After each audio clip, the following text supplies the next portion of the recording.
Φίλοι και φίλες, γεια σας. Φίλοι και φίλες, αύριο, πιθανόν αύριο, τουλάχιστον έτσι λένε επίσημα η κυβέρνηση, θα κατατεθεί στη Βουλή το νέο φορολογικό νομοσχέδιο. Όπως και να είναι και όπως φαίνεται οι πληροφορίες, θα είναι και αυτό ένα νομοσχέδιο που δεν θα έχει κανένα άλλο σκοπό, όχι να μαζέψει χρήματα, γιατί δεν μπορείς να μαζέψεις χρήματα από αυτόν που δεν έχει, αλλά και από αυτόν που έχει λίγα να τον κάνεις να μην έχει καθόλου. Μιλάω για τα μικροαστικά στρώματα που πιθανόν και αυτά να πιστέψανε, σαν στρώμα μιλάω, σαν στρώματα, ότι θα περάσει η κρίση χωρίς να τους πολυακουμπήσει. Δυστυχώς αυτό που γίνεται στη χώρα μας και είναι η διαφορετικότητα από τις άλλες χώρες του Νότου, της Ευρώπης, ότι δεν είναι μόνο ταξικό, αλλά ξεχαρβαλώνει στην κυριολεξία έξω από την εργατική τάξη στρώματα, τάξεις, τα πάντα. Ακόμα και τα υπολείμματα της μεγαλοαστικής τάξης, δεν μιλάω για 2-3 ίσως οικογένειες, που το ένα τους πόδι είναι στο Βερολίνο. Μιλάω όμως για ανθρώπους Έλληνες πλούσιους που είχαν ακόμα κάποιες παραγωγικές μονάδες στη χώρα και αυτούς τους γονατίζει αυτό που λένε κρίση ή αυτό που λέμε εμείς κρίση μεν αλλά προμελετημένη, ιδίως για τη χώρα μας. Εκατομμύρια πια σε όλη την Ευρώπη, εκατομμύρια πολίτες των ευρωπαϊκών χωρών και ιδίως του Νότου και όχι μόνο, είναι πολύ πια κάτω από τα όρια της φτώχειας. Μας έρχονται στοιχεία από την Ισπανία, την Πορτογαλία, την Ιταλία, τη Γαλλία που αρχίζει πια ο παλιός περιθωριακός κλωσάρ να παίρνει τη θέση του και να παραμερίζεται από εργαζόμενους που χάνουν τις δουλειές τους, ακόμα και σημάδια στην ίδια τη Γερμανία. Η θεωρία, νεοταξίτικη θεωρία του απόλυτου φιλελευθερισμού, η θεωρία της ελεύθερης μεταξυκίνησης κεφαλαίων και προσώπων δεν είναι τίποτα άλλο, αυτό δείχνει, παρά το ξεχαρβάλωμα των κρατών εθνών, το ξεχαρβάλωμα ιστορικών, όπως έγραφε ο Έγγελς, ιστορικών εθνών, όπως είναι τα ευρωπαϊκά έθνη, στην πλειοψηφία τους, όχι όλα, στην πλειοψηφία τους. Φίλοι και φίλες, εδώ στη χώρα μας, στις 14 του Δεκέμβρη θα πάρουν οι συνταξιούχοι για τελευταία φορά ό,τι έχει μείνει από το λεγόμενο δώρο, που μέχρι τώρα επί πολλές δεκαετίες, από το 60, τη δεκαετία του 60, οι συνταξιούχοι παίρνανε πάντα τα Χριστούγεννα το δώρο που ήταν μία σύνταξη, ότι έπαιρνε ο καθένας, το Πάσχα μισή και μία το καλοκαίρι, για να μπορούν οι άνθρωποι να πάνε να κάνουν ένα μπάνιο, εν πάση περιπτώσει να καλύψουν τις ανάγκες τους. Ό,τι λοιπόν έχει μείνει από τα δύο πρώτα μνημόνια, αυτά τα 200 και τα 400 τελειώνουν. Τελευταία φορά που θα το πάρουν οι απόμαχοι της ζωής. Αλλά και οι ιδιωτικοί υπάλληλοι τελευταία φορά που θα πάρουν το δώρο. Όσο για τους ανέργους, το 1,5 εκατομμύριο συμπατριωτών μας, αυτοί δεν πρόκειται να πάρουν τίποτα. Και όχι μόνο δεν θα πάρουν τίποτα, αλλά δεν υπάρχει και προοπτική εργασίας. Ο κύριος Τουρνάρας επιμένει ότι τέλος ξανάρχισε ένα μοτίβο που το έχουμε ακούσει πολλές φορές, ότι το τέλος του 2013 θα έχουμε ανάκαψη. Εδώ δηλαδή βέβαια πρέπει να πούμε και να γελάσουμε πικρά. Ο προηγούμενος Υπουργός των Οικονομικών μας έλεγε ότι το 2012 θα βγούμε στις αγορές. Τώρα στις αγορές, όπως αλλιώς το λένε, ούτε το 2030 δεν θα βγούμε. Και αν εννοούν ανάκαψη, όταν θα γονατίσουν και τα τελευταία στρώματα εργαζομένων, μικροαστών, μεσοαστών και μεγαλοαστών, όταν θα έρθουν οι οποιοσδήποτε επενδυτές τυχοδιώχτες και δεν θα έχει μείνει τίποτα στη χώρα μας, ναι, τότε μπορεί να έχουμε κάποια άνοδο στα χαρτιά, όπως είχαμε την εποχή του Σιμίτη, πριν τους Ολυμπιακούς Αγώνες, που είχαμε την πρώτη αύξηση στο 4,5%, όταν όλη η Ευρώπη είχε μέσον όρο 3% αύξηση των επενδύσεων. Επενδύσεις που θα έρθουν σε μια χώρα που θα είμαστε όλοι λιωμένοι. Είπαμε και την περασμένη φορά, την περασμένη Δευτέρα, ότι μέσα στον προϋπολογισμό υπάρχει παράγραφος που την ψηφίσανε οι βουλευτές της τριτοκοσμικής, η τριτοκοσμική, σωστά το λέω. Αυτό που γίνεται μόνο σε τρίτος κόσμος μπορεί να γίνει. Ακόμα και στην Αφρική αρχίζουν πια οι άνθρωποι να μην δέχονται πάρα πολλά πράγματα. Η Τρόικα, η ντόπια Τρόικα, οι βουλευτές που ψηφίσαν τον προϋπολογισμό, υπάρχει παράγραφος μέσα που αναφέρει ρητά, το βγάλαμε την περασμένη Δευτέρα, ότι έκτακτα θα πρέπει να μαζέψουμε το 2013 από 20 ως 30 δισεκατομμύρια. Τώρα από πού θα τα μαζέψουμε? Εμείς δεν μπορούμε ούτε καν να το σκεφτούμε. Από κρατικοποίησεις να αρχίζουν να πουλάνε, και δεν πρόκειται να τα μαζέψουμε. Δηλαδή τι να κάνει? Και ο Στουρνάρης να αρχίσει να παίζει λότο, όλα τα εξάρια να πιάνει κάθε εβδομάδα, δεν πρόκειται να τα μαζέψουμε. Και βέβαια οι καλοί μας γείτονοι, γιατί είμαστε και σε μια καλή γειτονιά εμείς, που δεν είναι οι Πορτογάλοι, ούτε οι Ισπανοί, ούτε οι Ιταλοί, αρχίζουν πια και βλέπουν ένα λαό λιπόθυμο, μια χώρα ξεχαρβαλωμένη και κάτω από την ύπατη αρμοστία του Βερολίνου. Τούρκοι, Σκοπιανοί, Αλβανοί. Ίσως κινηθούν και οι Βούλγαροι. Ίσως. Ακόμα δεν έχουμε τέτοιες σοβαρές ενδείξεις. Για τους άλλους τρεις όμως όλοι έχουν καρφωμένα τα μάτια τους στη χώρα μας. Ο δε κύριος Μπερίσα, δεν πάνε πολλές μέρες, που είπε στην επέτειο της ίδρυσης του αλβανικού κράτους, και μην ξεχνάτε Έλληνες, εσείς το 1,5 εκατομμύριο ανέργων, ότι για να σπάσουν τα μεροκάματα της δεκαετίας του 90 ανοίξαν τα σύνορα.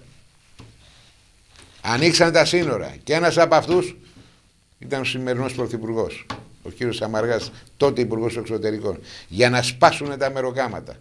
Τα μεροκάματα εκείνα που επέτρεπαν στον Έλληνα όχι να γίνει πλούσια, στον Έλληνα εργαζόμενο που τα είχε κατακτήσει με πολλή θυσία και πολύ αίμα παλιές δεκαετίες, να τα χάνει σιγά σιγά. Και βέβαια ήρθε η κρίση, μη φύγουμε από το ευρώ, και έτσι φτάνουμε εδώ που δεν έχει σταματημό. Σταματημό δεν μπορεί να έχει όταν τα περισσότερα στρώματα που χτυπιούνται και τάξεις δεν κινητοποιούνται ακόμα. Καταλαβαίνουμε, δεν υπάρχει εμπιστοσύνη στο πολιτικό σύστημα. Από μία άποψη οι συμπολίτες μας δεν έχουν άδικο. Δεν υπάρχει εμπιστοσύνη στο συνδικαλιστικό κίνημα. Εκεί έχουν απόλυτο δίκιο. Είναι μεγάλες οι ευθύνες των ηγεσιών της ΓΕΣΕ. Ιδίως της ΓΕΣΕ, που εγκατέλειψαν τον τομέα ιδίως των εργαζομένων στον ιδιωτικό τομέα, και κάναν απεργίες και κινητοποίησεις μόνο όταν έκανε η ΑΔΔ. Σωστά. Η ΑΔΔ δείχνει να αντιστέκεται, αλλά και εκεί γίνονται περίεργα πράγματα. Έλληνες μας έχουν αναπτύξει μια θεωρία που δυστυχώς, ότι όταν δεν βαλόμαστε εμείς οι ίδιοι αυτή τη στιγμή, δεν πειράζει, ας χτυπιέται το διπλανός. Εμείς μπορεί να τη γλιτώσουμε. Και μετά από 2-3 χρόνια, έτσι όπως μας λένε, έτσι λένε αυτοί, περάσει κρίση, ίσως ξαναπάρουμε τα επιδόματά μας ή διορίσουμε και τα παιδιά μας στο δημόσιο. Αυτό δεν έχει γυρισμό Έλληνας. Ξεχάστε το. Αυτή η κατρακύλα ή θα μας λιώσουν και θα μας αλλάξουν τελείως και θα δείτε μια χώρα ερειπωμένη, ή θα το ανατρέψουμε. Και για το ανατρέψουμε δεν μπορεί να γίνει αλλιώς παρά πιέζοντας συνέχεια για εκλογές, για δημοψήφισμα για τα μνημόνια και για συντακτική εθνοσυνέλευση. Ο κύριος Τσίπρας μιλάει και είναι σίγουρος απόλυτα ότι θα έχουμε εκλογές τον Απρίλιο. Φαίνεται ότι έχει δίκιο. Αυτή είναι η δικιά μας γνώμη. Δηλαδή, φαίνεται ότι με το τέλος Φλεβάρι, αρχές Μάρτη, που ο κύριος Σαμαράς θα πει πρέπει να πάρουμε νέα μέτρα, στο νέα αμέσως θα κηρυχτούν εκλογές. Η διαμόρφωση του ΣΥΡΙΖΑ, έτσι όπως εξελίχθηκε σε κόμμα, όχι ότι πιστεύαμε ποτέ ότι έχει τη μαγική λύση, γιατί δεν πατάει το ένα πόδι εδώ και το άλλο εκεί. Δεν το βλέπουμε, και τις ομιλίες του που έκανε στο εξωτερικό και στο αμερικάνικο επιμελητήριο ρίχνει πολύ νερό στο κρασί του. Δηλαδή τι, θα κάνει μια νέα και καλύτερη διαπραγμάτευση, θα πάει και θα πει στην κυρία Μέρκελ και θα τον ακούσει, θα τον φοβηθεί? Αν και εκεί μέσα υπάρχουν άνθρωποι, υπάρχει η παράταξη που κατέβηκε με το δεύτερο ψηφοδέλτιο στη συνδιάσκεψη που κάνανε, παλιά στελέχη, τα οποία επιμένουν και λένε ότι αν δεν φύγουμε την Ευρωζώνη, κάπως έτσι, και αν δεν καταγγείλουμε το μνημόνιο, δεν χρωστάμε τίποτα, ελάτε να τα βρούμε, και αν νομίζετε ότι πρέπει να πάρετε, θα δούμε πώς θα τα πάρετε. Εάν δεν ακολουθηθεί μια τέτοια πολιτική, δεν σταματάει με τίποτα ο κατήφορος. Φίλοι και φίλες, δυστυχώς χάθηκαν και δύο γνωστοί μας. Φύγαν από τη ζωή. Τον έναν τον ξέραμε, κάπως λίγο πιο στενά, τον άλλον όχι τόσο στενά, παρόλο τον είχαμε δει κάποιες φορές. Μιλάω για το Θανάστο Μαυροβουνιώτη, αντιστασιακό, πέρασε από το πετσί του και αυτός στα πέτρινα χρόνια πάρα πολλά βασανιστήρια, και ο Ηλίας ο Κεφαλάς, ιδρυτικό μέλος, αγροτοσυνδικαλιστής και ιδρυτικό μέλος του ΆΣΚ. Και επειδή καλεσμένος σήμερα είναι ο κύριος Νίκος Καργόπουλος, ο οποίος εκπροσωπεί το ΆΣΚ, θα μας πει αυτός για τους συντρόφους του, εμάς τους γνωστούς μας, δύο λόγια για αυτούς τους ανθρώπους. Εμείς δεν έχουμε τι να πούμε, δυστυχώς. Αυτή την εποχή πολύ καλοί φίλοι έχουν φύγει, χρήσιμοι για την πάλη που έτσι κι αλλιώς έχει αρχίσει ενάντια στην κατηφόρα που περνάμε σαν λαός. Κύριε Καργόπουλε, καλώς ήρθατε. Ευχαριστούμε για την πρόσκλησή σας. Σας φάγαμε λίγο χρόνο, αλλά νομίζουμε ότι αυτά που είπαμε έπρεπε να τα πούμε. Έπρεπε να τα πούμε και να ζητήσουμε και εκ των προτέρων συγγνώμη από τους τηλεθεατές μας που δεν θα έχουμε σήμερα τόσο καλή διάθεση όσο τις άλλες φορές.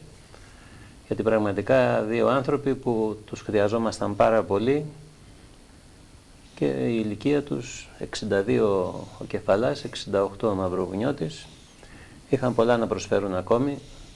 Τώρα που ξεκινάμε έναν καινούριο μεγάλο και δύσκολο αγώνα.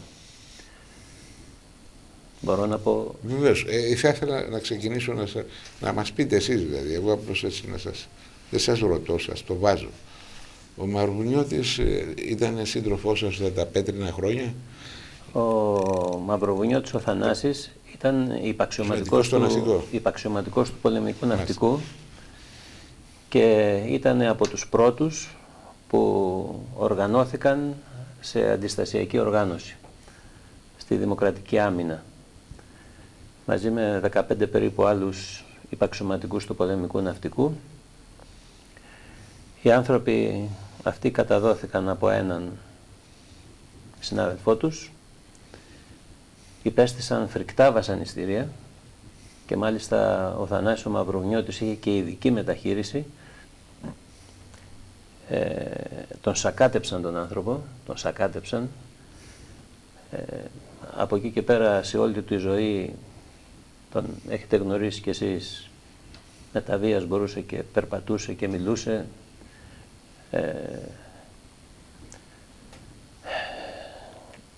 Και με τη ζωή του να κρέμεται από μια κλωστή πάντα. Βέβαια κατάφερε, γιατί ήταν παλικάρι, αγωνιστής και αντιστασιακός σε όλη τη ζωή, όχι μόνο τα 7 χρόνια.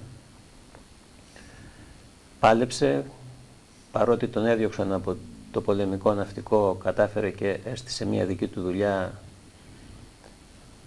πολύ σημαντική και πρόσφερε και στην οικογένειά του και σε κόσμο που δούλευε. Ανήκε ιδεολογικά στον ίδιο χώρο από τον οποίο ξεκινήσαμε και εμείς, τον ευρύτερο αυτό χώρο του Πασόκ. Πρέπει να πούμε ότι ήταν τόσο τίμιος άνθρωπος που παρότι μπορούσε να εκμεταλλευτεί και τις γνωριμίες του και την ιδιότητά του και παρότι το κράτος του έκανε παραγγελίες λόγω της δουλειάς του, αηδίασε τόσο πολύ από τη διαφθορά που προτίμησε να πάψει τη συνεργασία του με το δημόσιο. Αυτός ο άνθρωπος, όπως σας είπα, κατάφερε και έφτασε μέχρι εδώ, μια στάση ζωής η οποία μας διδάσκει όλους και ιδίως τους νεότερους που είχαν την τύχη να τον γνωρίσουν. Και τον Ηλία τον Κεφαλά. Παρακαλώ. Ο Ηλίας ο Κεφαλάς ήταν ιδρυτικό μέλος του ΆΣΚΕ. Από την πρώτη στιγμή, όπως και εμείς, κατάλαβε ότι το Πασόκ πήρε ένα δρόμο χωρίς γυρισμό και ότι θα κατέληγε εδώ που κατέληξε. Ήταν από την πρώτη στιγμή μαζί μας. Ξέρετε ότι δεν ήταν εύκολο κανείς να είναι και δεν είναι εύκολο να είναι κανείς ΆΣΚΕ. Οι σύρινες πολλές, οι προσπάθειες εξαγοράς συνειδήσεων τεράστιες.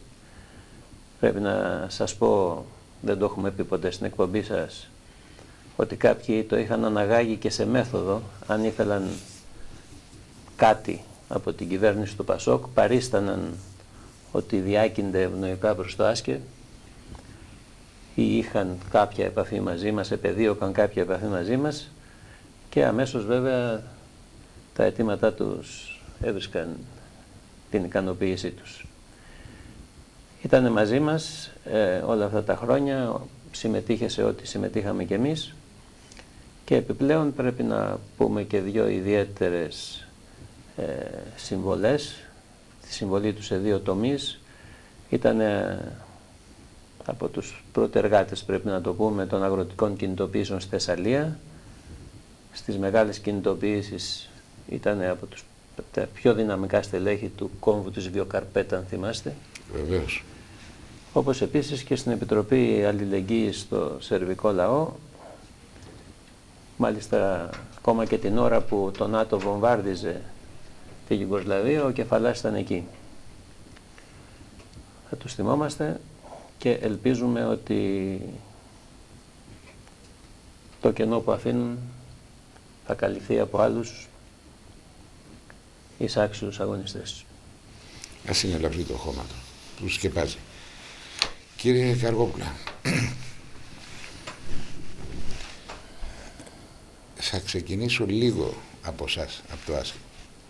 Αυτή την εποχή βέβαια έχουμε δει και ιστορικά κόμματα της αριστεράς, όπως ο Κομμουνιστικό Κόμμα, αντί να ξεδιπλώνεται, απλώς συμπτύσσεται και αν θέλετε μικραίνει. Αυτή είναι η αλήθεια. Αυτή δείξαν οι εκλογές. Εκλογικά, ναι.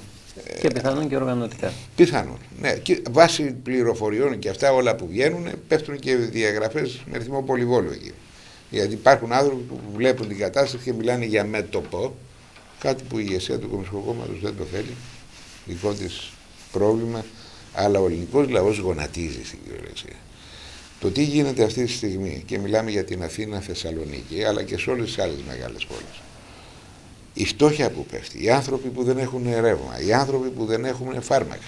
Και εδώ ακριβώς, σε αυτή την πολιτική, μια πολιτική μετοπική σύγκρουση που πιάνει πια εδώ στην Ελλάδα, παίρνει τη μορφή εθνικοαπελευθερωτικού αγώνα. Γιατί χτυπάει, σου παίρνει την εθνική ανεξαρτησία και χτυπάει όλες τις τάξεις. Δεν στρέφει ενάντια σε μία τάξη, δηλαδή δεν στρέφεται μόνο ενάντια στους εργαζόμενους του ιδιωτικού τομέα. Ξεπάτωσε πρώτα αυτούς. Έτσι, ξεκίνησε από εκεί και πάει. Ξεπάτωσε πρώτα αυτούς και στρώμα, τάξη, ξεπατώνει όλη τη δομή της ελληνικής κοινωνίας. Και τουλάχιστον από ό,τι ξέρουμε, αυτό δεν μπορεί να είναι τίποτα άλλο παρά εθνικό απελευθερωτικός ο αγώνας. Παρ' όλα αυτά όμως, και εσείς δεν είχατε οργανωτική ανάπτυξη. Γιατί? Προφανώς αυτό το ζήτημα μας απασχολεί και εμάς.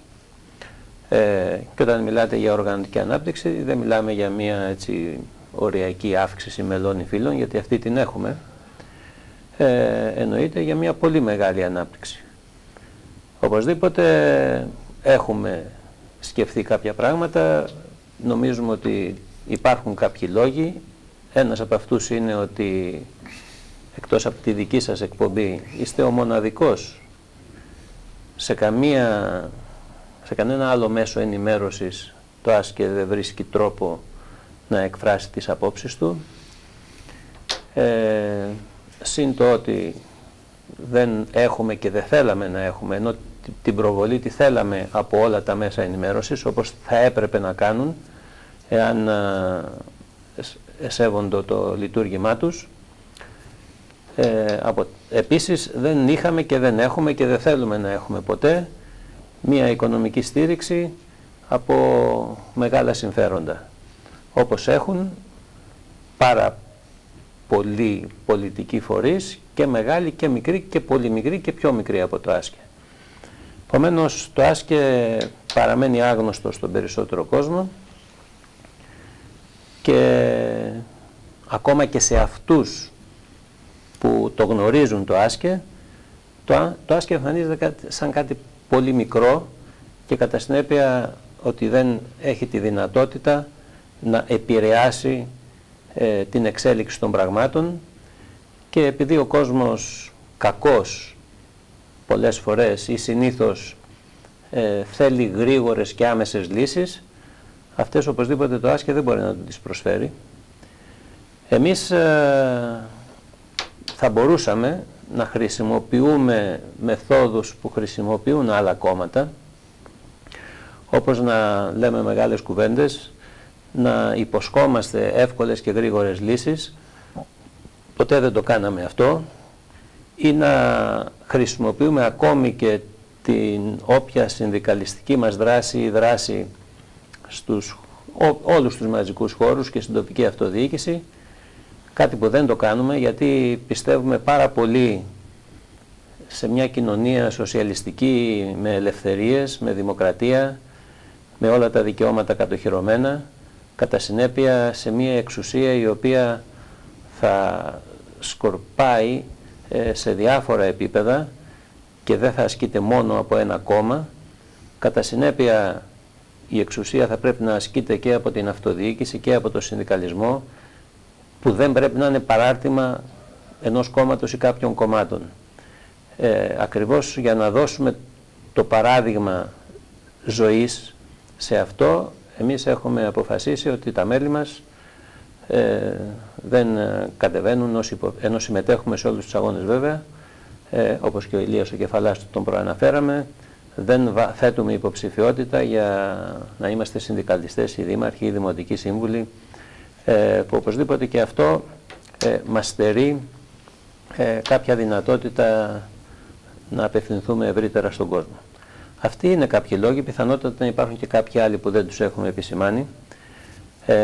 Πάντως πρέπει να πούμε ότι το ΆΣΚΕ το έχουμε ξεκαθαρίσει και εμείς, σας το έχουμε ξαναπεί σε εκπομπές σας εδώ, ότι ποτέ δεν θέλαμε, ακόμα και αν μπορούσαμε, που δεν μπορούμε, ποτέ δεν θέλαμε και ποτέ δεν επιδιώξαμε να κάνουμε κάτι καλό για την πατρίδα μας μόνοι μας. Με όποιον συμφωνούμε και σε ό,τι συμφωνούμε επιδιώκουμε και έχουμε επιτύχει συνεργασία για πάρα πολλά ζητήματα, ας μην τα επαναλάβω αυτή τη στιγμή και καθυστερούμε. Αυτό όμως που κυρίως αυτή τη στιγμή χρειαζόμαστε είναι αυτό που είπατε, δηλαδή ένα μεγάλο κίνημα εθνικής και κοινωνικής απελευθέρωσης, στο οποίο πρέπει να συμμετέχουν και πολιτικές δυνάμεις και ταξικές δυνάμεις, κοινωνικές δυνάμεις και δυνάμεις που δρούν στο χώρο του πολιτισμού ή οπουδήποτε αλλού. Εμείς συμφωνούμε σε αυτό που είπατε, αλλά και με την εμπειρία θα μας επιτρέψετε να πούμε τη μεγάλη που διαθέτουμε και με την εντιμότητα που επίσης θα μας επιτρέψετε να πούμε ότι έχουμε, δεν θα θέλαμε να κοροϊδέψουμε τον κόσμο. Εμείς πιστεύουμε ότι το θέμα δεν είναι μόνο να προσπαθήσουμε, αλλά να έχουμε και να είναι και κάποια ρεαλιστική πρόταση, να μην κοροϊδεύουμε τον κόσμο. Γι' αυτό έχουμε πει ότι αυτό το κίνημα το οποίο πρέπει να αναπτυχθεί στον τόπο μας θα πρέπει να στηρίζεται σε 6-7 βασικά πράγματα. Δεν θα κάτσουμε να διηλύσουμε τον κόνοπα. Δεν θα κάτσουμε να βυζαντινολογήσουμε όπως κάνουν άλλες πολιτικές δυνάμεις. Αλλά υπάρχουν κάποιοι όροι που αν κάποιος από αυτούς δεν υπάρχει, το κίνημα αυτό θα είναι καταδικασμένο σε αποτυχία. Και επειδή έχουμε ζήσει αποτυχίες και το κίνημα του Πασόκ ήταν μια μεγάλη αποτυχία, το 81 θυμάστε πώς ξεκίνησε, και παλιότερα το κίνημα του ΕΑΜ, το μέτωπο αυτό, επίσης οδηγήθηκε σε μια, ενώ επέτυχε να απελευθερώσει τον τόπο, από εκεί και πέρα δεν επέτυχε να οδηγήσει τη χώρα στην ανεξαρτησία και σε μια κοινωνία δίκαιη. Επειδή έχουμε λοιπόν αυτές τις πικρές εμπειρίες και εμείς ως ΆΣΚΕ και ο ελληνικός λαός, θεωρούμε ότι αυτό το μέτωπο πρέπει να στηρίζεται σε κάποιες αρχές. Εγγύηση επιτυχίας δεν πρόκειται να έχουμε. Ποτέ δεν θα έχει. Κανένα κίνημα δεν έχει εχέγγυα ότι θα πετύχει οπωσδήποτε. Αλλά τουλάχιστον να μην είμαστε σίγουροι εκ των υστέρων ότι θα αποτύχει και θα κοροϊδέψουμε τον κόσμο. Ως εκ τούτου, εμείς επιμένουμε, απευθυνόμαστε σε όλες τις δυνάμεις, τις πολιτικές δυνάμεις, τις κοινωνικές, όπου δρά ο ελληνικός λαός και όπου δεν δρούν οι πολίτες, τους καλούμε να δράσουν όπου θεωρεί ο καθένας ότι του πηγαίνει καλύτερα, και όλοι μαζί να δημιουργήσουμε ένα μεγάλο κίνημα και εμείς θα είμαστε και εκεί παρόντες όπως είμαστε πάντα. Τώρα αν μέσα από αυτή την προσπάθεια ενδυναμωθεί και το ΆΣΚΕ, που νομίζουμε ότι και θα γίνει και αυτό είναι κάτι το οποίο εμείς το επιδιώκουμε και σήμερα και κάθε στιγμή προσπαθούμε να δυναμώσουμε τη φωνή μας, όχι για να λέμε ότι έχουμε ένα πιο ισχυρό κόμμα και να υπερηφανευόμαστε. Για μας το ΆΣΚΕ, πάντα το έχουμε ξεκαθαρίσει, και έτσι θα έπρεπε να είναι όλα τα κόμματα, είναι το μέσον με το οποίο προσπαθούμε να φτιάξουμε την κοινωνία μας. Μάλιστα. Σας άκουσα πολύ προσεκτικά. Θα φύγω από το κόμμα σας που εσείς μας λέτε όλα αυτά. Βέβαια πρέπει να σας πω ότι οι σωστές θέσεις δεν είναι προϋπόθεση ανάπτυξη κάποιου κόμματος. Και εσείς έχετε πραγματικά 4-5, το έχω ξαναπεί και δεν είναι ότι κάνω προπαγάνδα. Τι προπαγάνδα να κάνεις? Σήμερα όταν έχεις 1,5 εκατομμύριο ανέργους, όταν έχεις συσίτια, όταν δεν έχεις φάρμακα, όταν μας λέγανε ότι μας βάζουν στα μνημόνια για μη τυχόν δεν έχουμε φάρμακα, μη τυχόν δεν έχουμε βενζίνη, μη τυχόν δεν έχουμε το ένα και το άλλο, και τώρα φαίνεται τι δεν έχουμε. Φαίνεται ότι αυτά που μας λέγανε ότι δεν θα έχουμε, δεν τα έχουμε. Και πάνω απ' όλα δεν έχουμε σαν χώρα εθνική ανεξαρτησία και προοπτική. Γιατί δεν μπορείς να έχεις προοπτική όταν μεικτά πάει ο νέος να πιάσει δουλειά και παίρνει 580 ευρώ. Μεικτά. Δεν μπορεί να έχεις τέτοια προοπτική. Ό,τι λοιπόν μας είπαν οι μνημονιακοί, άπαντες, δεξιοί και αριστεροί, αυτό που δημιουργεί νέα τάξη με πολύ βίο τρόπο στη χώρα μας, δεξιά, κέντρο και αριστερά, νεοταξίτικης μορφής όπως είναι η κυβέρνηση, όλο αυτό δεν μπορείς όμως να το πολεμήσεις μόνο με σωστές θέσεις. Κύριε Καργόπουλε, παλέψατε και πήγατε και φυλακή τα πέτρινα χρόνια και τα χρόνια περνάνε, αλλά πείτε μας με το χέρι στην καρδιά. Να είστε σίγουροι ότι την εκπομπή μας τη βλέπουν άνθρωποι φτωχοί, άνθρωποι, εν πάση περιπτώσει, που καίγονται όπως καιγόμαστε οι περισσότεροι αυτή τη στιγμή από αυτήν τη νεοταξίτικη πολιτική των μνημονίων. Είναι αντιηρωική η εποχή μας. Δεν νομίζω. Και είμαι πεπισμένος ότι αυτή τη στιγμή η μεγάλη πλειονότητα του ελληνικού λαού μπορεί να βρίσκεται σε μια κατάσταση που να μην ξέρει ίσως πώς να αντιδράσει, αλλά βλέποντας και λίγο την ιστορία, νομίζω ότι δεν είναι δύσκολο να προβλέψουμε ότι η σημερινή, ας το πούμε, απάθεια δεν θα διαρκέσει πολύ. Πιστεύουμε εμείς στο Άσκε ότι ο ελληνικός λαός θα αντιδράσει και πολύ δυναμικά σε όλα αυτά τα οποία είπατε προηγουμένως και θα φανεί για άλλη μια φορά αντάξιος της ιστορίας του και των αγώνων που έκανε παλαιότερα. Για τους ανθρώπους που λέτε τώρα, το 1,5 εκατομμύριο ανέργους και όλους τους άλλους που υποφέρουν... Και κάθε μέρα 1.200 είναι, που κάνουν χωρίς τη δουλειά τους, κάθε μέρα, μέχρι να τελειώσουν όλοι. Και τα λουκέτα και όλα και να αυτά, τελειώσουν όλες οι ελληνικές επιχειρήσεις, όλες. Όλα αυτά τα οποία λέτε, από εκεί και πέρα, θα πρέπει να αναλάβουν και άλλοι τις ευθύνες τους και πρώτα απ' όλα αυτοί για τους οποίους μιλήσατε να βοηθήσουν τις δυνάμεις τις απελευθερωτικές, όσοι καλύπτονται από το πλαίσιο το ιδεολογικό το δικό μας, όσοι είναι κοντά σε αυτά τα οποία εμείς λέμε και εμάς να μας πλησιάσουν και να ενταχθούν, να μας ενισχύσουν, να μας βοηθήσουν. Εάν δεν είναι κοντά, εν πάση περιπτώσει κάπου θα μπορούν να βοηθήσουν, να ενεργοποιηθούμε όλοι και να μην αφήνουμε αυτή την ελάχιστη μειοψηφία να κάνει ό,τι θέλει, να κυριαρχεί στη χώρα μας, να μας προδίδει, να ξεπουλάει τον πλούτο μας, να καταργεί τα εργατικά δικαιώματα και να μας φέρνει στο χάρτη το οποίο μας έχει φέρει. Πρέπει και οι άλλοι λοιπόν, και ο μεμονωμένος πολίτης, αλλά και οι πολιτικές δυνάμεις που υπάρχουν και σε κάποια μεγάλα κόμματα, αλλά και σε μικρότερα πολιτικά σχήματα, θα πρέπει και όλοι αυτοί να αναλάβουν τις ευθύνες τους. Ούτε μισόλογα που θα οδηγήσουν σε σίγουρη αποτυχία, ούτε μπορεί να είναι με το ένα πόδι στην εξουσία και με το άλλο απ' έξω. Θα πρέπει να βοηθήσουν και οι άλλοι να ξεκαθαρίσουν το τι κάνουν για να μπορέσουμε να συγκροτήσουμε αυτό το μεγάλο κίνημα το οποίο λέμε. Κύριε Γαργόπουλο, είχα ετοιμάσει πολλές ερωτήσεις, δεν θα προλάβω, αλλά θέλω μερικά πράγματα να τα κουβεντιάσουμε. Κάθε φορά που ξεκινάει ένα μνημόνιο, έχουμε έτσι με βρόντους ένα θέμα να βγαίνει. Πάντα. Τα πετρέλαια. Πετρέλαια! Πνιγόμαστε! Ιόνιο πετρέλαια! Αιγαίο πετρέλαια! Ήπειρο πετρέλαια! Κρήτη πετρέλαια! Κάθε φορά που μας πνίγει ένα μνημόνιο. Εμείς δεν είμαστε ειδικοί. Δεν λέμε ότι δεν υπάρχουν ή υπάρχουν. Εμείς πιστεύουμε ότι υπάρχουν. Δεν είναι εκεί το θέμα. Υπάρχουν. Το θέμα είναι άλλο όμως.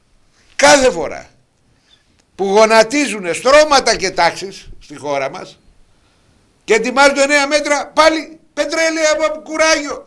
Σταθείτε ρε παιδιά.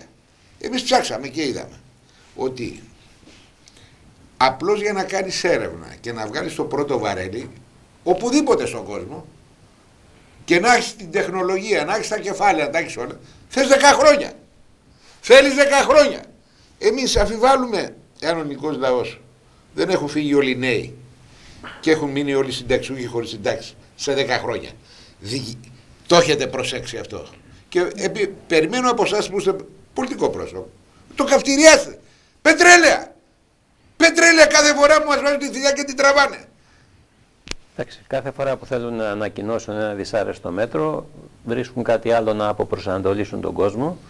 Ένα είναι αυτό που λέτε, ή μπορεί δήθεν εκείνη τη στιγμή να ανακαλύψουν ένα μεγάλο σκάνδαλο ή δεν ξέρω εγώ κάποια πολιτική 10 γιατροί τα πιάνουν, όλοι οι γιατροί φταίνε. Ναι, κόφτε μισθούς. Και κατά σύμπτωση τους πιάνουν τη στιγμή που πρόκειται να ανακοινώσουν κάποιο μέτρο. Ξέρω εγώ 5 μαϊμούδες συντάξεις, 50, 100, 500, κόφτε όλες τις συντάξεις. Αυτό είναι...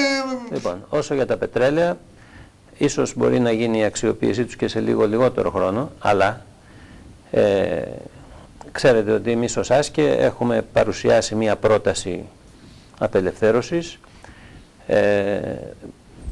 η οποία περιέχει ακόμη και τον τομέα αυτόν τον οποίο λέτε. Βεβαίως η ενέργεια θέλει κάποιο χρόνο για να αρχίσει να αποδίδει, αλλά υπάρχουν τομείς στην ελληνική οικονομία που μπορούν να αναπτυχθούν και να αποδώσουν αμέσως. Παραδείγματος χάρη, ο αγροτικός τομέας μπορεί να αποδώσει μέσα σε ένα χρόνο. Υπάρχουν κάποιες επιχειρήσεις μικρές, συνεταιριστικές, σύγχρονης τεχνολογίας, που δεν θέλουν κεφάλαια πολλά, και αυτές επίσης μπορούν να αποδώσουν αμέσως. Και για να μην πολυλογώ, υπάρχουν οι διάφοροι, ο τουρισμός. Εφόσον έχουμε πει ότι πρέπει να ξεκινήσουμε φυσικά από την απελευθέρωσή μας, από την αποχώρησή μας από την Ευρωπαϊκή Ένωση, από την επιστροφή στο εθνικό μας νόμισμα κλπ. Και ο τουρισμός είναι ένας τομέας ο οποίος μπορεί να αποδώσει γρήγορα. Επομένως, είναι δυνατόν να εκπονηθεί ένα σχέδιο οικονομικό. Το βασικότερο στοιχείο από το οποίο πρέπει να είναι ένα σχέδιο ανάπτυξης της παραγωγής. Εμείς, παρότι είμαστε ένα μικρό κόμμα, έχουμε κάνει κάποιες προτάσεις, 2 πραγματάκια σας είπα και τώρα, αλλά οπωσδήποτε σε μια πολύ μεγάλη προσπάθεια, στην οποία και εμείς θα συμμετέχουμε οπωσδήποτε, αυτό το πρόγραμμα θα πρέπει να γίνει πολύ πιο συγκεκριμένο. Εν πάση περιπτώσει, το θέμα είναι ότι τίποτα δεν είναι εύκολο, αλλά ως χώρα και ως λαός έχουμε τεράστιες δυνατότητες, εάν είμαστε αποφασισμένοι να πάψουμε να σκύβουμε το κεφάλι στους διάφορους συμμάχους και εταίρους εντός πολλών εισαγωγικών, να σταθούμε στα δικά μας πόδια. Μπορούμε να σταθούμε στα δικά μας πόδια, δεν θα απομονωθούμε, αντιθέτως όλοι θα τρέξουν, θα έχουμε πολύ ευρύτερες σχέσεις και καλύτερες σχέσεις, και με βάση το αμοιβαίο όφελος η χώρα μας μπορεί να προχωρήσει. Έχει τις δυνατότητες και τις πλουτοπαραγωγικές πηγές και το ανθρώπινο δυναμικό, και όλα αυτά τα νέα τα παιδιά που είπατε που έχουν πάει στο εξωτερικό. Είναι βέβαιο ότι σχεδόν όλα θα επιστρέψουν για να βοηθήσουν τον τόπο. Έχουμε 3 εκατομμύρια λαθρομετανάστες. Φεύγουν τα δικά μας τα παιδιά και έχουν 3 εκατομμύρια λαθρομετανάστες. Τα δικά μας τα παιδιά που φεύγουν βέβαια είναι εξειδικευμένα, είναι επιστήμονες. Το θέμα, εμείς δεν το μετράμε τι είναι, δεν είναι. Το θέμα είναι ότι φεύγουν οι Έλληνες γιατί δεν έχουν να φάνε. Ναι. Δεν βρίσκουν δουλειά. Αυτό μετράει για μας, και μένουν αυτοί που κάνουν το μεροκάμα των 580 2 εκατοστάρικα. Με διαφορά το συνάλλαγμα. Γιατί στο Πακιστάν το μεροκάματο έχει 50 λεπτά και σου λέει και να γίνει. Μα στο φανάριμα έτσι αλλιώς 5 ευρώ, 5 ευρώ 10 μεροκάματα Πακιστάν. 5 ευρώ στον Έλληνα δεν είναι ένα πακέτο τσιγάρα. Συμφωνώ. Δεν το βάζουμε από άλλη άποψη, ούτε από θέμα χρώματος ή οτιδήποτε. Αλλά είναι μια αλήθεια. Και αυτό είναι ένα εργαλείο που χρησιμοποιεί η Νέα Τάξη. Εσείς έχετε βέβαια συγκεκριμένη θέση πάνω σε αυτό. Αυτό το ανέφερα, όχι για να δεν διαφωνώ με αυτά που λέτε, αλλά το πόσο κακό είναι αυτή τη στιγμή που φεύγουν αυτά τα μυαλά στο εξωτερικό, και το τι δυνατότητες θα έχουμε εάν αποφασίσουμε να απελευθερωθούμε και να αναπτυχθούμε, όταν αυτά τα παιδιά, το επαναλαμβάνω, είμαστε σίγουροι εμείς στο ΆΣΚΕ ότι σχεδόν όλα αυτά τα παιδιά θα επιστρέψουν στην πατρίδα τους και θα προσφέρουν πολύτιμες υπηρεσίες. Σας ενημερώνω, αν δεν το ξέρετε και αν δεν το έχουμε ξαναπεί εδώ, ότι και το 1981, όταν το ΠΑΣΟΚ με την ψήφο του ελληνικού λαού ανέλαβε τη διακυβέρνηση της χώρας, και τότε ήρθαν σπουδαίοι επιστήμονες από το εξωτερικό. Κάποιοι μάλιστα ήρθαν και με βρήκαν εμένα ως γραμματέα της Επιτροπής Οργανωτικού του ΠΑΣΟΚ, παρότι δεν ήταν αυτή η αρμοδιότητά μου, και είπαν ότι εγώ στην Άσα ή εγώ εδώ ή εγώ εκεί παίρνω τόσα χρήματα. Είμαι διατεθειμένος να έρθω με το 1/10 να δουλέψω και να προσφέρω στη χώρα μου. Βέβαια, περιττώ να σας πω ότι τους στείλαμε όλους στο αρμόδιο Υπουργείο, τους περισσότερους. Κάποιος από αυτούς όμως θεώρησε υποχρέωσή του. Κύριε Γαργόπουλα, υπάρχει και κάτι άλλο. Πρέπει να ξετινάξουμε ακριβώς ένα-ένα ορισμένα στοιχεία της Νέας Τάξης Πραγμάτων, αυτή της παγκόσμιας πια σχολής σκοταδιού, η οποία προχωράει, δεν σταματάει. Δεν σταματάει καθόλου. Τα τελευταία 20 χρόνια αλέθη λαούς, έθνη, κράτη, τα πάντα. Πολλές φορές, έτσι κι αλλιώς ερωτήσεις πολλές δεν μπορώ να σας κάνω, όπως είπα, τουλάχιστον να βάλουν 2-3 ιδεολογικά θέματα. Φαίνεται ότι το ισχυρότερο όπλο της νέας τάξης πραγμάτων, σε παγκόσμιο επίπεδο, δεν είναι μόνο τα αεροπλανοφόρα, δεν είναι μόνο η οικονομία ή, αν θέλετε, οι δορυφόροι και οι πύραυλοι. Έχουν καταφέρει και έχουν μεταλλάξει μία έννοια πανανθρώπινη, την οποία την έχουν κάνει πολιορκητικό κρυό δικό τους, την χρησιμοποιούν με τέτοιο τρόπο που αφοπλίζουν έθνη, κράτη, λαούς. Και μιλάω για τα ανθρώπινα δικαιώματα. Παραμερίζοντας από την οπτική τους, αυτή, αν θέλετε, η παγκόσμια κυβέρνηση, παραμερίζοντας τα πολιτικά δικαιώματα, για να μην ζητάνε οι λαοί λόγο, γιατί ο πολίτης θέλει λόγο, έλεγχο, τι έκανε σε όλο τον κόσμο, ενώ το ανθρώπινο δικαίωμα είναι απλώς να αναπνέεις. Ναι, έχεις δικαίωμα να αναπνέεις.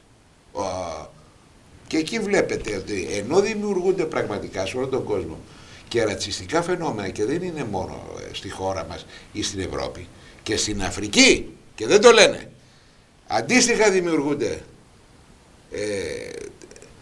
ρατσιστικά φαινόμενα. Υπάρχουν ρατσιστικές ομάδες, κόμματα που λένε ότι εμείς οι μαύροι είμαστε οι καλύτεροι, τα αντίστοιχα τα δικά τους, ή δεν ξέρω πού, και ταυτόχρονα δεν βάζουν τα δικαιώματα του πολίτη, του παγκόσμιου πολίτη, της κάθε χώρας του πολίτη, του κάθε έθνους, αλλά τα ανθρώπινα δικαιώματα. Τα ανθρώπινα δικαιώματα. Πολλές φορές, για να μην αντισταθεί ένα έθνος, όταν θέλουν να το διαλύσουν, βλέπε η Ιουγκοσλαβία, τα ανθρώπινα δικαιώματα. Ποια ανθρώπινα δικαιώματα? Δεν κατάλαβα. Τώρα στην Παλαιστίνη πάλι τα ανθρώπινα δικαιώματα. Και το πάνε όπου θέλουν, μία δεξιά, μία αριστερά. Σας θυμίζει λίγο το Εγκρεμές του Φουκώ. Γελάτε. Και θα ήθελα μία θέση δικιά σας, του Νίκου, του Καργόπουλου, όχι του Άσκη, γιατί πιθανόν να μην την έχετε. Όχι, έχει. Πώς δεν έχει θέση το Άσκη? Αν δεν έχει με τον όρο, τον νεοταξίτικο πια, τον αποστηρωμένο όρο των ανθρωπίνων δικαιωμάτων, που δεν έχει μέσα τα πολιτικά δικαιώματα. Είναι ξεκάθαρο και το έχουμε τονίσει πολλές φορές ότι αυτοί οι οποίοι παριστάνουν τους υπέρμαχους των ανθρωπίνων δικαιωμάτων, δηλαδή τα ισχυρά κέντρα αποφάσεων του δυτικού κόσμου, ας το πούμε έτσι, που έρχονται στη χώρα μας αυτή τη στιγμή ως τρόικα, συγκεκριμένα, δεν είναι κάτι γενικό και αόριστο. Μπορεί να υπάρχουν κάποια μυστικό συμβούλια, κάποιες λέσχες, Bilderberg και ξέρω εγώ τι κτλ. Αλλά εδώ έρχονται συγκεκριμένα. Έρχονται ως Ευρωπαϊκή Ένωση, Ευρωπαϊκή Κεντρική Τράπεζα και Διεθνές Νομισματικό Ταμείο.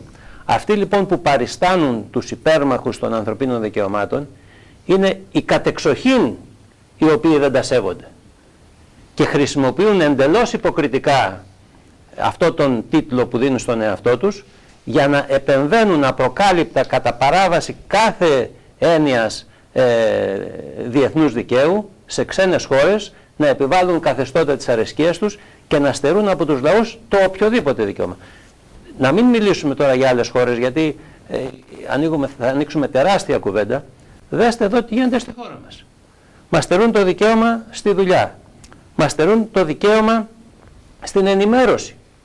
Ελέγχουν τα μεγάλα μέσα ενημέρωσης και ο ελληνικός λαός δεν έχει δικαίωμα ούτε καν να ενημερωθεί για την τύχη του. Δεν έχει δικαίωμα να αποφασίσει ούτε καν η κυβέρνησή του για τίποτα. Έχουμε παραχωρήσει πλήρως την εθνική κυριαρχία, και να μην επαναλάβω όλα αυτά τα άλλα τα οποία λέτε. Επομένως, αυτή είναι η θέση μας. Και ότι για να επανακτήσουμε τα δικαιώματά μας ως λαός, και τα πολιτικά και τα εργασιακά και όλα τα δικαιώματα που πρέπει να έχουν οι άνθρωποι πάνω σε αυτή τη γη, θα πρέπει πρώτα απ' όλα να απελευθερωθούμε ως λαός. Θέλω να κάνω μια παρατήρηση, γιατί μιλήσατε για ρατσιστικά φαινόμενα. Η άποψη του Άσκε είναι ότι στην Ελλάδα δεν υπάρχουν ούτε ρατσιστικά κόμματα, ή μάλλον να το πω διαφορετικά, ότι ο ρατσισμός δεν έχει απήχηση στη χώρα μας. Και μιλώ συγκεκριμένα. Οι άνθρωποι, ακόμα και οι άνθρωποι, είναι εντελώς περιθωριακό το φαινόμενο. Κάποιοι ανόητοι, κάποιοι ανιστόρητοι, κάποιοι βαλτοί είναι αυτοί που υποστηρίζουν ρατσιστικές ιδέες. Ακόμα και οι άνθρωποι που ψηφίζουν τη Χρυσή Αυγή, αυτό το 7% το οποίο πιθανόν είναι... 500.000 Έλληνες. Ναι. Η συντριπτική πλειοψηφία από αυτούς δεν ψήφισαν τη Χρυσή Αυγή επειδή είναι ρατσιστές.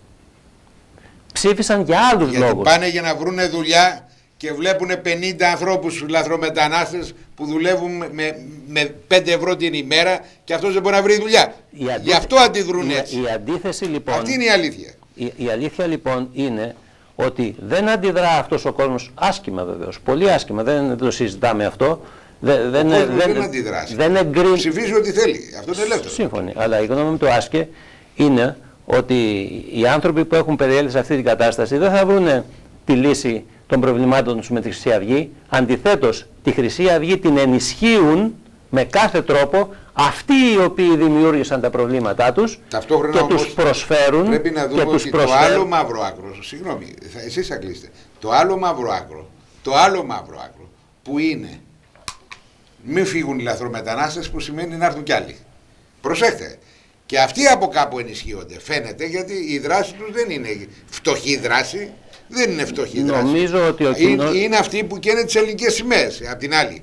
Είναι δύο μαύρα άκρα που ενώ φαίνεται ότι συγκρούονται, κατά περίεργο τρόπο είναι και ενισχυμένα. Και εννοώ ως προς τη δράση, την ποικιλία της δράσης. Θέλω να πω ότι να μας πείτε και λίγο και για το άλλο μαύρο άκρο, που ενισχύει το πρώτο μαύρο άκρο. Εμάς η πεποίθησή μας είναι ότι ενισχύονται από και τα δύο, και οι δύο αντίπαλες εντός εισαγωγικών πλευρές, από τα ίδια κέντρα. Δηλαδή αυτά τα κέντρα τα οποία μας επέβαλαν εδώ τα μνημόνια και τη νέα κατοχή, και επειδή βλέπουν, το είδαν και το καλοκαίρι του 2010 ακόμη, ότι η συντριπτική πλειοψηφία του ελληνικού λαού είναι εναντίον τους και η διαχωριστική γραμμή έπρεπε να είναι ανάμεσα σε αυτούς που υποστηρίζουν την Τρόικα, τα μνημόνια και τη νέα κατοχή, δηλαδή ένα ελάχιστο τμήμα του ελληνικού λαού, και τη συντριπτική πλειοψηφία που αντιστέκεται, βρήκαν έναν τρόπο να μεταθέσουν την αντίθεση. Ενισχύουν και τις δύο δυνάμεις, αλλά δεν με αφήσατε να ολοκληρώσω προηγουμένως ότι αυτοί οι άνθρωποι που ψηφίσανε και πιθανόν θα ξαναψηφίσουν και περισσότεροι τη Χρυσή Αυγή δεν είναι ρατσιστές. Πολύ κακώς κατάφεραν και τους έπεισαν ότι αυτός είναι ένας τρόπος αντίδρασης που θα έχει κάποιο αποτέλεσμα. Όχι μόνο δεν θα έχει κάποιο αποτέλεσμα, θα χειροτερέψει την κατάσταση. Αλλά δεν είναι από ρατσισμό. Δηλαδή, ας κάνουμε μια υπόθεση εργασίας. Εάν παίρναμε, δεν ερχόταν κανείς ξένος στην Ελλάδα, και παίρναμε τους μισούς Έλληνες από την Μέση και Νότια και τους μεταφέραμε στη Βόρεια Ελλάδα, δηλαδή και τα 10 εκατομμύρια Έλληνες τα μεταφέραμε στη μισή Ελλάδα, το ίδιο θα αντιδρούσε ο κόσμος. Το ίδιο δεν θα είχαμε, εν πάση περιπτώσει. Θα είχαμε αντιδράσει, αυτό λέω. Ναι. Επομένως η αντίδραση δεν είναι επειδή ο Έλληνας είναι ρατσιστής, και είδατε πως είχαμε υποδεχθεί τα πρώτα κύματα των ξένων που ήρθαν στην Ελλάδα. Τους περιθάλψαμε κτλ. Αλλά όταν είδαμε... Αν σταματήσουν να έρχονται, φεύγουν όλοι οι άνθρωποι που είναι από το Πακιστάν, Αφγανιστάν, από την Ασία. Φεύγουν για οποιοδήποτε λόγο. Ναι. Και έρθουν κανένα 2-3 εκατομμύρια από αλλού. Δηλαδή δεν θα αντιμετωπίσει ο Έλληνας πάλι προβλήματα. Αυτό λέω. Επειδή θα είναι λευκοί, αυτό δεν είναι θέμα χρώματος. Ακριβώς αυτό λέω. Η θέση μας είναι ότι βεβαίως σε καμιά περίπτωση δεν μπορούν να παραμείνουν αυτοί οι άνθρωποι εδώ στον τόπο μας. Ένα ελάχιστο ποσοστό, και αν χρειάζεται εδώ πρέπει να μείνει. Όσοι ήρθαν παράνομα πρέπει να επιστρέψουν. Αυτό όμως και η άποψη που λέω εγώ και η άποψη αυτή που πιστεύω την έχει και η συντριπτική πλειονότητα του ελληνικού λαού, δεν είναι μια ρατσιστική άποψη. Δεν προέρχεται από το γεγονός ότι εμείς βλέπουμε κάποιον άλλο λαό ως κατώτερο από εμάς. Τον βλέπουμε ότι τον οδήγησαν με 1000 τρόπους, και τους περισσότερους από αυτούς και με την συνειδητή συμμετοχή της Τουρκίας, που δεν ξέρω τι μπορεί να σχεδιάζει πίσω από όλα αυτά τα πράγματα. Όχι, τους οδήγησαν... Το λέει τι σχεδιάζει. Το λέει. Φυσικά, να φτιάξει μια μειονότητα μουσουλμανική στην Ελλάδα που να την ελέγχει. Λοιπόν, ο κόσμος λοιπόν αυτά τα πράγματα βλέπει και πολύ καλά κάνει και τα βλέπει και γι' αυτό αντιτίθεται. Όχι γιατί πιστεύει, όπως ίσως κάποιος ανόητος ναζιστής ή δεν ξέρω τι, ότι οι ελληνικοί φίλοι βεβαίως είμαστε υπερήφανοι και για τον πολιτισμό μας και για την ιστορία μας είμαστε, αλλά δεν υποτιμάμε τους άλλους λαούς. Δεν έχω πολύ χρόνο και θα πρέπει να κλείσω. Πείτε μας δύο κουβέντες πού μπορούν να σας βρουν όσοι θέλουν να σας βρουν.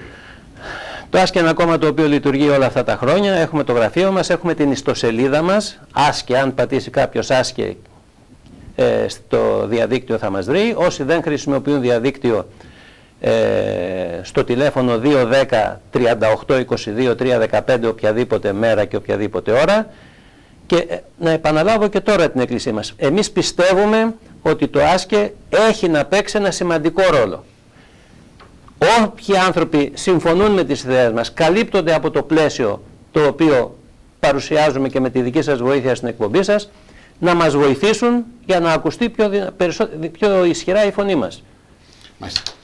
Και να πράξουμε κι εμείς αυτό το οποίο έχουμε καθήκον να πράξουμε για την απελευθέρωση της χώρας μας. Σας ευχαριστώ που είσαστε μαζί μας, φίλοι. Εμείς σας ευχαριστούμε. Διαβάζοντας προχτές τα ιστορικά κείμενα από τον πόλεμο του 40 μέχρι το 44, είδα τις ανακοινώσεις της κυβερνητικές της πρώτης κατοχικής κυβέρνησης, που έλεγε με δύο κουβέντες, θα τα φέρω, είναι από επίσημα κείμενα της εποχής εκείνη, δεν είναι από το μυαλό μας, που έλεγε τι τυχεροί είναι οι Έλληνες που βγήκαν από τον πόλεμο και δεν δέχονται τις συνέπειες του πολέμου. Τσολάκογλου, ο πρώτος κατοχικός πρωθυπουργός, την ώρα που χιλιάδες Έλληνες πεθαίναν την πείνα τότε. Καλή νύχτα.